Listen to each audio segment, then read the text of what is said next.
El primer concepto que tenían dudas, que lo pusieron varios, era sobre las categorías y los prefijos y sufijos, ¿sí? A ver, estas categorías que ustedes están viendo acá son las categorías que se usan hoy en la actualidad, ¿sí? Estas 8 categorías se las tienen que aprender y en orden, porque son las que se usan hoy. Les pueden hacer alguna pregunta teórica en referencia a las categorías o a los niveles jerárquicos que usaba Linneo, así que esto también es importante, o por ahí les ponen la comparación de decir, bueno, qué sé yo, dominio se utilizó después de Carl Guth, hizo su definición o su clasificación molecular y en realidad hasta antes que eso se usaba reino. Sin embargo, para categorías por ahí más amplias, Linneo usaba imperio y después se dejó en desuso. Fíjense que las otras son muy similares, salvo variedad, que ahora no se usa, sí se usa una categoría inferior a especie, como dijimos recién, usando los prefijos o sufijos, pero especie sería la unidad más básica, porque especie responde a la especie biológica, que dijimos que se podían cruzar entre sí. Entonces, por más de que yo tengo variedades entre distintas, que sería lo que nosotros después llamamos como razas, igual siguen cruzándose entre sí. Entonces, como categoría taxonómica, variedad tampoco se usa y se metieron algunas en el medio, como por ejemplo el filo, una de las familias. Eso a nivel evolutivo histórico, pero al fin y al cabo se usan estas 8 categorías. Entonces, cuando yo uso 8 categorías nada más, imagínense que en el momento en que se empezó a utilizar, se reformuló la nomenclatura de Linneo, pero en realidad estamos hablando de una nomenclatura que data del siglo XVIII-XIX, imagínense la cantidad de especies que se han descubierto que antes no se sabían. Entonces, no han querido modificar, porque esto es una cuestión de convención entre los biólogos, no quiere decir que mañana los clasifiquen de otra forma. No han querido modificar estas 8 categorías que se vienen usando hace un montón. Entonces, claro, a veces no me alcanzan para clasificar todos los detalles o las novedades evolutivas que se van descubriendo, entonces dijeron, bueno, utilicemos una categoría para arriba o para abajo utilizando estos prefijos. Es más, si ustedes se fijan en el ejemplo que tienen en el ser humano, que esto lo tienen en el cuadernillo, yo se los puse, esta es una lámina de Curtis de 6ª edición, no de 7ª, que les da el del arce rojo, pero me parece interesante ponérselo porque es la nuestra. Entonces, por ejemplo, en estas categorías que usamos acá, está bien, tenemos el dominio, el reino, pero claro, hay algunas categorías que no nos alcanzan. Por ejemplo, desde los cordados, que es el filum, saltar a la clase mamalia, se empezaron a descubrir un montón de otras clasificaciones dentro de este filum de los cordados. Entonces, ¿qué hago? Si hay algunas categorías que se agrupan por debajo de la categoría oficial, digamos, que sería esta en este ejemplo como filum, por debajo de esa categoría y antes de la otra se utiliza el prefijo su. Y por arriba de la otra se usa el sufijo super o supra, ¿sí? Entonces, en cada uno de esos, como les aparecía en el videito, yo uso supra por arriba o super y sub por abajo. Lo cual, si ustedes se fijan, cada categoría de las 8 tiene 2 posibilidades más. O sea que la categoría más la que está por arriba y por abajo son 3, por 8 me ayuda a aumentar a 24 categorías, digamos, distintas de las que tenía como oficiales, ¿sí? No quiere decir que no se puedan crear más categorías. Esto es lo que se utiliza hasta ahora, chicos, ¿sí? Como les digo, por ahí estas 24 no nos alcanzan para la cantidad de seres vivos que se han clasificado hasta el momento, entonces se puede ampliar más. Y no siempre tiene que existir esta categoría superior o inferior, solo a veces. Por eso les puse este ejemplo del ser humano, en el cual, fíjense, no está en esta clasificación que estoy tomando la subclase o el supraorden. O sea, solo en algunas se utiliza porque se han encontrado tanta diversidad de especies en esa categoría que en algunas se han abierto estas subcategorías o supracategorías. O sea, sería como para clasificar un poquito más independientemente de todo lo otro.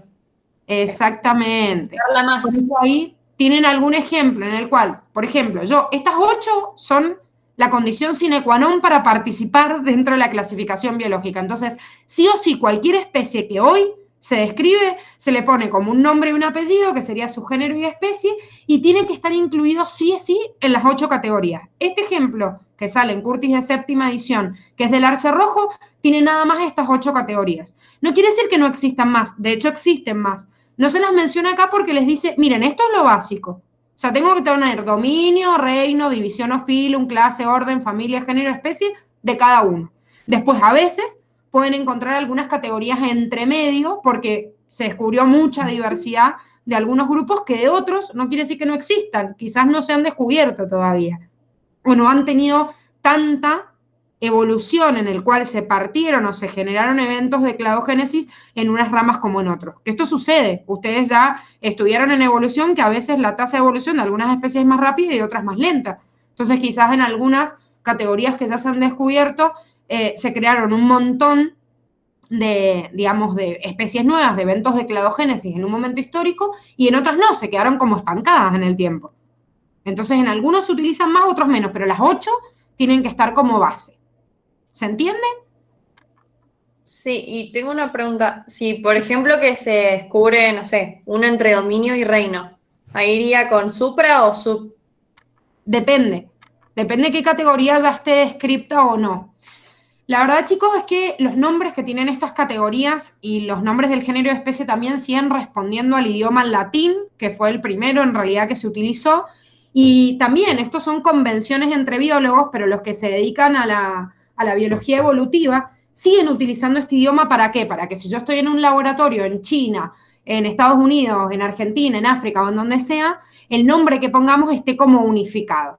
Y se utiliza, digamos, así como el dialecto, digamos, o el idioma oficial a nivel de todo el mundo, que eso es el inglés para tratar de entenderlo, bueno, a nivel de la biología evolutiva es en latín. Entonces esas terminaciones en latín nos ayudan a entender o a clasificar de una misma manera, hoy en día con la información como corre por las redes, imagínense que un laboratorio de determinado lugar descubre una especie, se publica, y el que esté investigando de especies similares tiene que tener todos esos papers científicos actualizados. De un mes a otro se pueden describir un montón de clasificaciones. ¿Se cometen errores? Sí. Por ahí puede ser que un grupo de biólogos clasifique algo, no sé, como un suprarreino y otro le dio el nombre de subdominio. Esto es a nivel convención. Entonces, cuando muchos laboratorios que estudian sobre el mismo tema publican, se vuelve a reformular de acuerdo a todos los papers científicos que hay. ¿Sí? Es como una rama que se va actualizando constantemente. Y más con la taxonomía molecular, que ahora lo vemos que algunos tenían dudas. O sea, más desde que el momento en que la clasificación de los seres vivos llegó a la especificidad tal que yo comparo moléculas de ADN. Entonces, tengo datas de mutaciones específicas o de la secuencia específica del ADN y lo puedo ubicar en un lugar u otro. Ahora, ¿cómo llegó ahí? ¿Cómo se partió el linaje? Son todas hipótesis. Entonces, de acuerdo a todas esas hipótesis, cuando uno tiene muchas hipótesis de cómo se creó un nuevo individuo, bueno, se elige la hipótesis más parsimoniosa, que sería la que tiene menos ramas o es menos enroscada, digamos, la más sencilla, pero que logra explicar todo el evento. Entonces, por convención, todos los laboratorios que se encarguen de estudiar la rama de esa especie dicen, bueno, esta debe ser el punto, digamos, en el cual se dividió. Entonces, esa es la hipótesis actual. ¿Mañana puede cambiar? Sí, todos los días cambia, chicos. Imagínense que la clasificación de los... Hay ramas en la ciencia, como la clasificación de los seres vivos, o como los estudios que se hacen en la actualidad en genética, que se descubren cosas todos los días, entonces todos los días puede cambiar. Yo tengo que estudiar esto, digamos, que es lo que sale en Curtis, pero si ustedes se meten, no sé, cuál es la hipótesis evolutiva del ser humano, por ejemplo, del Homo sapiens sapiens. Van a estudiar toda la historia macroevolutiva del Homo sapiens sapiens y les va a salir desde Australopithecus, que digamos que hay una convención desde la separación de los simios, pero ahí van a tener miles de hipótesis. Algunas que dicen, no, mira, en este momento hubo un evento de cladogénesis, no, acá no hubo cladogénesis, hubo un cambio filético de tal año a tal año, y así hay miles de hipótesis y se tratan de lograr, por convención, clasificar a cada una de ellas. ¿Se entiende? Sí. Sí, sí. Sí, Sí, Gisa. es decir que, por ejemplo, hay un laboratorio en China y en vez de usar los caracteres tradicionales ahí, utilizan el idioma de... ¿Cómo es esto? En latín. Latín, latín. Exactamente. O sea, vos le decís vulgarmente, por ejemplo, al ser humano, le decís hombre como especie, pero en realidad su especie se llama, o sea, su género de especie se llama Homo sapiens. Eso quiere decir que no importa que en Estados Unidos hablen inglés y en China hablen chino. A nivel laboratorio de las especies, el Homo sapiens es Homo sapiens. O sea, es su nombre en latín en todos lados. Y así con cada una de las especies, digamos, que podamos conocer. Yo les puse un cuadrito en el video de algunos ejemplos, en el cuadernillo van a encontrar otros, ¿sí? De algunas especies, digamos, que conocemos como mucho. Por ejemplo, esta especie de bacteria, Escherichia coli, que hay documentados en todos los laboratorios del mundo, bueno, la Escherichia coli es Escherichia coli en todos lados. Se hable el idioma que se hable, igual a nivel de la biología evolutiva y de la clasificación, la taxonomía biológica me marca que la Escherichia coli es Escherichia coli en todos lados, ¿sí? Como les vuelvo a decir, se cometen errores un montón, es más, vamos a ver algunos ejemplos de acuerdo a lo que les pide Curtis, que es como muy acotado a lo que les pide la facultad de esto, pero por ejemplo, algunas especies de parásitos que han sido llamados de una forma y después de otra, y a lo largo del tiempo ha ido cambiando. Por ejemplo, el parásito de los niños, las parasitosis más comunes vieron esos que son como unos hilitos blancos que le sacan en un test de la cola de los bebés, y cuando dicen este bebé está inquieto porque tiene parásitos, bueno, ese parásito se llama Enterobius vermicularis. Pero ese Enterobius vermicularis fue clasificado como Oxyuris vermicularis, como Oxyuris oxyura, o sea, fue pasando por distintas clasificaciones hasta que uno llega a una convención. Entonces, puede ser que dos laboratorios del mundo justo clasifiquen a la misma especie de formas distintas. Sí, obvio, pasa, porque cada uno está estudiando por su lado. En el momento en que se ajustan mayor cantidad de técnicas moleculares y se llega a una convención, dicen, no, che, esta nomenclatura no la usemos más porque en realidad era lo mismo que esto. Bueno, ¿cuál es la más acorde? Esta. Bueno, utilizamos esta. Y volvemos a rebautizarlo y tratamos de homogeneizarlo. El cladismo, que es la rama de la taxonomía biológica que más se utiliza hoy en la actualidad, trata de buscar la filogenia, que significa buscar el ancestro común universal de cada una de las ramas. No quiere decir que todos los laboratorios del mundo que hagan taxonomía utilicen el cladismo. Es la rama que más se usa y por eso fíjense que toda la unidad como que Curtis la encara desde el cladismo, les explica todo. Después le dicen, miren, hay otras escuelas, aparte del cladismo está la escuela evolucionista o está la escuela feneticista, que se usaba más en la antigüedad. Pero hoy en día como todo tiende al cladismo, sin embargo, no todos los que hacen taxonomía utilizan la clasificación cladista, ¿sí? Curtis sí, o sea que ustedes tienen que tener una tendencia a apadrinar más la clasificación cladista porque a Curtis le gusta, quiere decir que si yo busco en otra bibliografía quizás me encuentro con otras clasificaciones. De hecho, Curtis de séptima edición, que es por el cual ustedes estudian, hace como un estudio de reinos como Animalia o Protista, en base a la clasificación cladista. Sin embargo, Curtis de sexta edición, que era 7-8 años anterior, usa en algunos grupos, como en Monera o en Protista, una clasificación feneticista, que la cambió. Y es más, ustedes mismos, Protista y Animalia, no lo ven de Curtis, lo ven de un libro que se llama Campbell y Rees. O sea, las unidades nosotros las vamos a ver en base a otra bibliografía, que a la facultad le pareció que tenía una clasificación como más atinada en eso y que les va a preguntar desde ahí, no desde Curtis. Entonces, son convenios a nivel internacional y a nivel de todos los que abordan este trabajo de la taxonomía biológica, ¿sí? Obviamente yo me tengo que ajustar a lo que tiene la bibliografía. Por eso tengan mucho cuidado, chicos, con esta unidad, porque por ahí uno busca otros videos, otra información, otras clasificaciones más, googlea un género, una especie, y hasta en Wikipedia les aparecen todas las categorías taxonómicas y se les incluye en un grupo o en otro. Hay muchas convenciones. Yo me tengo que basar en la clasificación acotada que me da la facultad nada más, porque van a encontrar mucha diversidad en la web. Y no se los van a preguntar como salga en cualquier lado, sino solo como la bibliografía que les pregunta la facu. ¿Sí? Sí. ¿Cómo se llama el libro? El libro o sea, Monera, que es el reino que empezamos, después de ver diversidad, vamos a ver virus. Empezamos Monera, que son las bacterias, lo ven del libro de Curtis. Pero Protista, Fungi, Plantae y Animalia lo ven de un libro de biología que se llama Campbell y Rees. No importa, porque igual no ven todo el capítulo y el cuadernillo ya está ajustado y está todo redactado en base a esa bibliografía, o sea que lo van a tener en el cuadernillo, pero para que sepan lo estudian de libros distintos. Porque bueno, a la facu le pintó tomarlo desde ahí. Bueno, otra pregunta que tengo anotada del chat, no me acuerdo quién la hizo, pero era si las bacterias eran, o sea, si en arcaea o en bacteria todas eran bacterias. Miren, la verdad es que la nomenclatura real es llamarle eubacteria o bacterias reales a las que pertenecen únicamente al dominio bacteria. En cambio, a las que pertenecen a arcaea se las llama arqueobacterias. A veces, en algunos capítulos, como cuando trabajamos con la célula procariota, les llamaba bacterias, incluso les hablaba de bacterias en comportamientos extremófilos que pertenecen a arcaea y también las llamaba bacterias. O sea, como que el nombre bacteria queda como de forma muy inespecífica. Bacteria realmente, como eubacteria, solo pertenecería al dominio bacteria. Y a las otras se las llama arquebacterias. Pero esto es la clasificación que da en realidad digamos, la nomenclatura cuando lo veamos en Reino Monera. Igual lo vamos a aclarar bastante en la unidad que viene, no en la otra, porque ahí van a tener bien las diferencias de uno y otro. O sea, quédense con esa idea que son como dos tipos de bacterias distintos, las eubacterias y las arcaea, y cada una de ellas pertenecen a un dominio distinto. ¿Sí? No me acuerdo quién había hecho la pregunta porque tengo otra pantalla y no la del chat. Díganme, no sé quién lo preguntó, si está conectada. Yo lo había preguntado, Gise. Bien. Bueno, ¿se entiende, Belu? Sí, yo al final del video había visto que la diferencia entre arquea y bacteria era que eran los fosfolípidos, ¿verdad?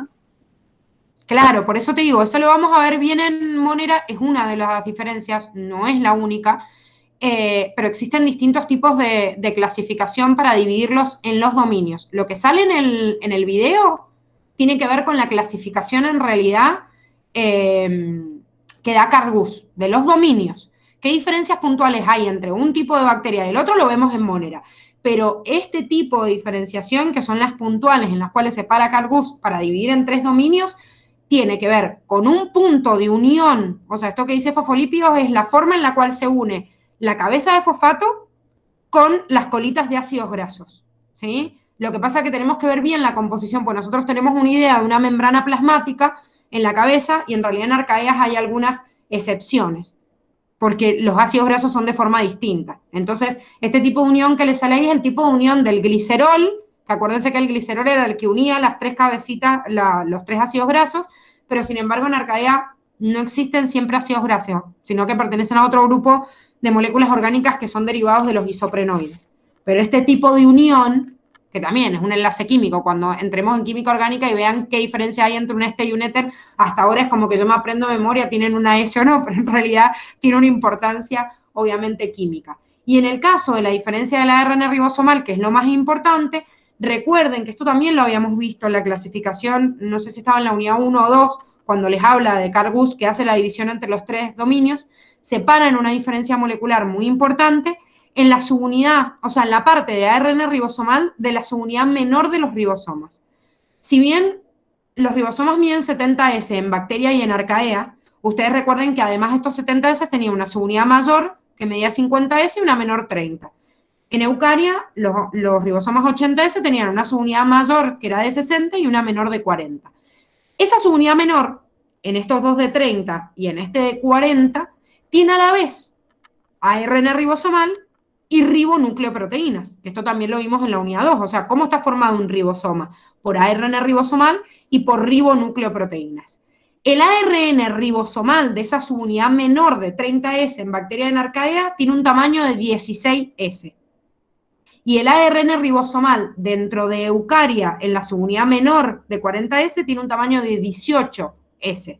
Entonces, la partícula de ARN ribosomal chiquitita de bacteria arcaea, que los dos mide 16S, sin embargo tiene una diferencia en estos puntos de los nucleótidos que me marca acá. No es que tienen que saber cómo es el núcleo, cómo es la estructura diferencial. Hay diferencias en esos puntos. Eso es lo que me registra Curtis. Yo tengo que saberme que hay un bucle entre este y este, o hay una diferencia entre tales nucleótidos en cada uno de los dominios para poder diferenciar una célula de bacteria o una arqueobacteria. Y en el caso de eucaria, si bien la subunidad es 18S, también tiene una estructura diferencial correspondiente a la ARN ribosomal de los otros dos entre los nucleótidos 585 y 656. Esas diferencias a nivel molecular aportadas por Carl Guth y apañados por un montón de biólogos con posterioridad hace que en el siglo XX yo amplíe la categoría de reino y me vaya a la categoría de dominio, porque como habían visto en el videito, esta categoría es como bastante nueva y no existía antes, ¿sí? Nosotros teníamos una categoría en realidad que iba únicamente hasta el año 1977, que se funda esta categoría de dominios, o sea, casi fines del siglo XX, se utilizaba nada más la clasificación de reino como categoría taxonómica más amplia. ¿Se entiende? Sí, se entiende, Gise. Bien, sé que sé que es bastante confuso, bastante difícil entender la parte de sistemática molecular, en realidad porque les da un ejemplo, pero ojo que este ejemplo no es un ejemplo en realidad que únicamente figura en esta unidad, sino en muchos. Cuando les habla de electroforesis, que es una técnica a nivel de laboratorio, es una técnica en la cual yo hago una corrida de partículas que de acuerdo a la carga que tengan migran hacia un polo o hacia otro y se pinta una banda en el cual se ven como estas banditas que ven acá y yo lo leo de una determinada manera, ¿sí? Es una estrategia, o sea, una técnica de laboratorio en la cual yo meto determinadas preparaciones y con la carga que tiene cada una de las partículas que yo quiero medir, migran hacia un polo o no y me tiñen una banda, ¿sí? Más allá de la electroforesis, lo importante de esta taxonomía molecular es que ustedes imagínense que en la época de Linneo, yo cómo clasificaba un ser vivo. Y de acuerdo a lo que veía, es más, imagínense que en la época de Linneo, para ellos existían nada más el reino animal y vegetal, todavía estaba como medio como que no se entendía bien cuáles eran los microorganismos y hasta que no evolucionó el microscopio no pudieron ni siquiera distinguir entre una bacteria o un protista porque ni siquiera podían ver si tenía núcleo o no, que esto en un microscopio común no se veía. Entonces, a medida que van avanzando las técnicas, la clasificación de los seres vivos pasó de solo observar o ver externamente lo que yo tenía a empezar a hacer análisis más minuciosos. La sistemática molecular es la estrategia que hoy se utiliza, o sea, la taxonomía molecular para clasificar a los seres vivos. O sea, no me importa nada más lo que yo veo. Lógicamente lo que yo veo externamente, ya sea a nivel de un microscopio o si se encuentra una especie determinada de un vegetal, por ejemplo, me ayuda más o menos a decir, esto va clasificado en este grupo, en este y voy puliendo.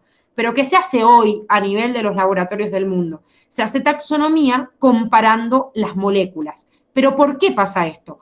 ¿Cuál dijimos que era el origen del cambio evolutivo? ¿Qué me puede originar en realidad el cambio evolutivo? Porque origina variabilidad genética. Las mutaciones. Las Una mutaciones. mutación.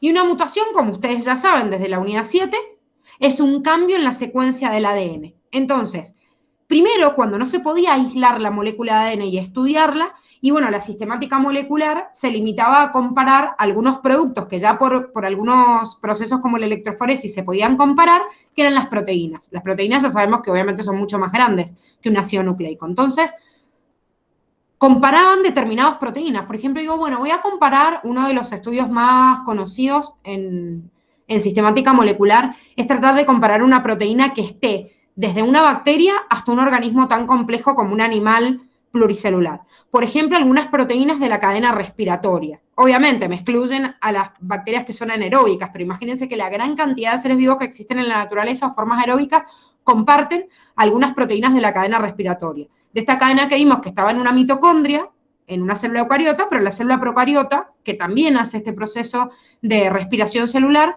no tiene quizás esa cadena respiratoria en la mitocondria, pero la tiene en la membrana. Entonces, por ejemplo, han hecho estudios comparando proteínas como la citocromo C, que es una de la cadena de transporte de electrones, que está en la mitocondria de los eucariotas y en la membrana de las bacterias. Entonces, comparando únicamente la secuencia de proteínas y qué diferencias hay en las proteínas desde una bacteria chiquitita hasta un animal, se pueden armar ramas porque mientras más cambios hay en la proteína, más lejos estoy en esta escala de diversidad. ¿Por qué? Porque lo que me aparece como característica nueva, como ya vimos, era una mutación. Ahora, ¿cuál es el problema de comparar proteínas? Que como nosotros ya hemos visto, yo puedo tener una mutación en el ADN, pero esa mutación será una mutación silenciosa. O sea, me da otro codón en el ARN mensajero, pero como el código genético está degenerado, ese cambio que yo tengo en el código genético por ahí me sintetiza el mismo aminoácido. ¿Eso qué quiere decir? Que yo puedo tener una cadena de ADN y que haya mutado en otra especie, pero como me da la misma proteína, cuando yo comparaba proteínas, a veces habían grupos en los cuales pertenecían al mismo grupo y en realidad sí tenían diversificaciones, pero yo no las podía medir. Entonces, a medida que fue avanzando el estudio de las moléculas y se logró aislar el ADN a través de estas técnicas como el método que les muestra acá, que es a través de una corrida electroforética, pero puedo hacer hibridaciones de la molécula de ADN, estudios de comparación de fragmentos a través de técnicas como la PCR, que es la reacción en cadena de la polimerasa, un montón de técnicas a nivel de laboratorio. Yo comparo las moléculas de ADN. Entonces, claro, al comparar las moléculas de ADN, ya no tengo ese problema de que haya una mutación silenciosa y yo no la puedo ver. sino que puedo cuantificar realmente los nucleótidos, como por ejemplo este método que al fin y al cabo es digamos, un pulido de esta corrida electroforética, pero ahora no en proteínas, sino en ácidos nucleicos. Entonces, estas banditas se leen, esto lo lee una computadora, imagínense que ni siquiera lo hago visualmente, y de acuerdo a cómo se corren las bandas, porque lo que hacen es ir cortando la cadena en cada uno de estos nucleótidos para después poder leerla, tengo la secuencia completa de determinados genes que yo estoy estudiando en una especie. Entonces la comparo con otra y veo en ese punto, qué es eso, acá en vez de haber una guanina, hay una citosina. Entonces, mientras más mutaciones haya, lo comparo con otra especie y no sé, acá hay una citosina y acá hay una guanina. Tiene 2 mutaciones, el otro tiene 1. Y así, mientras más diferencias en todo el genoma haya acumulado, más lejos están, de acuerdo al cladismo, en ese árbol filogenético. O sea, se diferenciaron en un punto más adelante. ¿Por qué? Y porque lo único que originó esa variabilidad es una mutación. Entonces, la forma que tengo de cuantificarlo. ¿Se entiende? Sí, dice. Sí, se entiende. Sí. Bien, bueno, y me parece que habían puesto... él me había preguntado si la cola de los roedores era una sinapomorfia. Bueno, a ver, la cola en los roedores no es una sinapomorfia, ¿pero por qué? Repasemos un poquito este concepto de sinapomorfia y simplesiomorfia que generalmente le genera muchas dudas.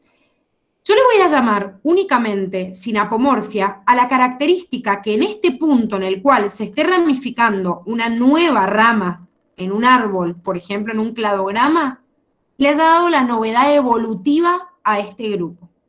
¿Qué quiere decir esto?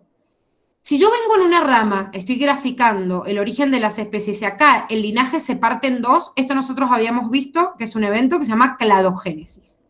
Hay un punto en el cual se originó una nueva rama. Esta rama que parte desde este lugar es un clado.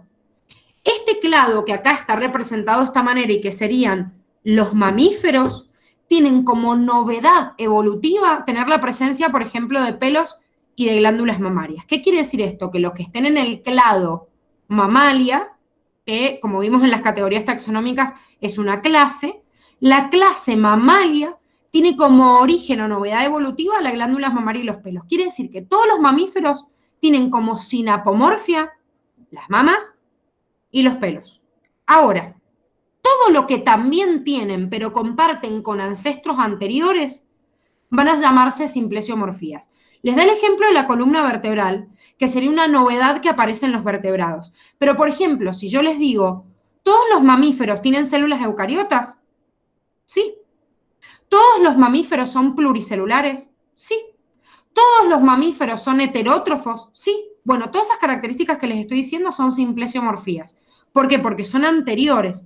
Por ejemplo, tener célula eucariota es una característica que aparece en el dominio eucaria, pero que como desde el dominio eucaria hasta que llegó a la clase mamalia pertenecen al mismo grupo, también es una característica que comparten todos los mamíferos, pero no solo los mamíferos, sino un montón de organismos más. Entonces, todas las categorías anteriores a la novedad evolutiva, que es lo que estoy viendo acá, son simplesiomorfías. Lo que aparece en ellos es una sinapomorfia. Supongamos en la clase, acá tengo una nueva división, como ven acá. Por ejemplo, acá, no sé, puedo partir los roedores y acá hay otro orden que es el orden de los primates. Bueno, si yo me estoy parando en el orden de los primates, ¿cuál es la sinapomorfia de los primates? Y, por ejemplo, que tienen una vida arbórea, que tienen el pulgar oponible, no como los otros que tienen los 5 dedos así, sino nosotros que lo tenemos en oposición y tenemos la mano como en garra, el desarrollo que hay en la capacidad craneal, la disminución de la dentición. Bueno, todas esas son sinapomorfias del orden de los primates. Pero como el orden de los primates pertenece a la clase mamalia, para los primates, esas son sinapomorfias, el pulgar oponible, la vía arbórea, bueno, todo lo que les dije, y la glándula mamaria y los pelos son simplesiomorfías. ¿Por qué? Porque eran novedades evolutivas de los mamíferos, pero no de los primates que están después, ¿sí? Sinapomorfia es solo la categoría o la característica que nace en esa categoría taxonómica y todo lo que venía por atrás es una simplesiomorfía. ¿Se entiende? O sea, podemos decir que para los mamíferos la reproducción sexual es una simplesiomorfía. Para Los mamíferos. Sí, es una simplesiomorfía porque existe mucho antes. De hecho, en los mamíferos y antes de los mamíferos y antes de los animales ya existía la reproducción sexual. Así que la reproducción sexual en realidad para todas las clasificaciones de los últimos grupos, por ejemplo, de vertebrados, son todos simplesiomorfías. Y acá venía el punto importante, y por eso es importante analizarlo en base justamente a estas homologías que existen en los grupos.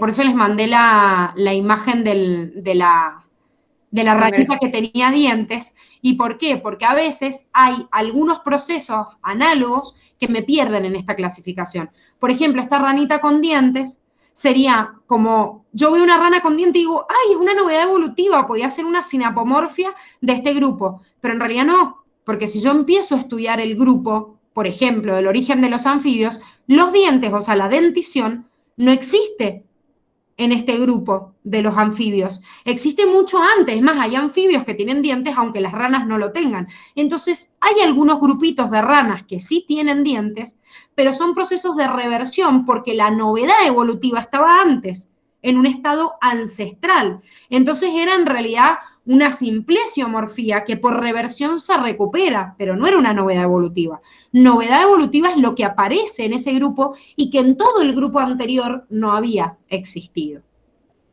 ¿Sí? Las glándulas mamarias y los pelos aparecen en el grupo de los mamíferos, no existían antes. Y es más, hay algunos que digo, ay, pero perdieron esta capacidad. Claro, pero si yo estudio la epidermis, como les decía, de un delfín, de una ballena, veo que están los folículos pilosos como atrofiados o que tienen pequeños lugares en donde nacen pelos y otros no, como nosotros mismos. Tenemos zonas como medias lampiñas, cuando en realidad igual pertenecemos a los mamíferos, igual tenemos pelos.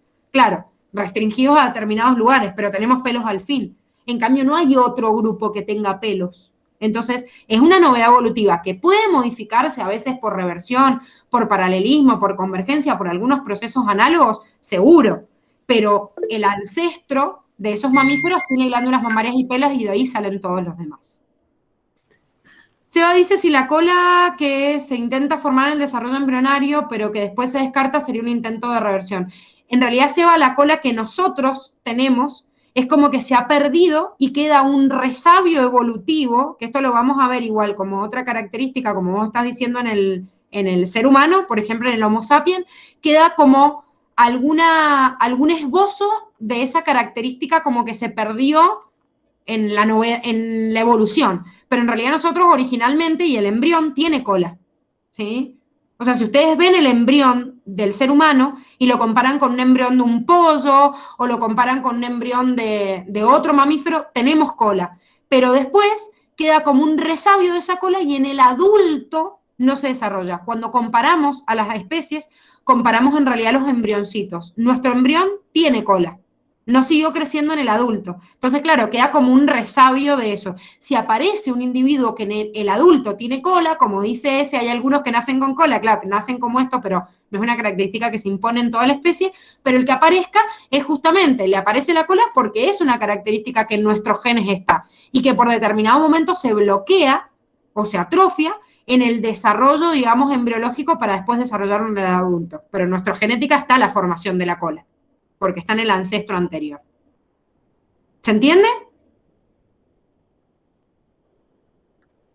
Sí, se entiende. Sí. Emi, no sé qué otra duda tenías.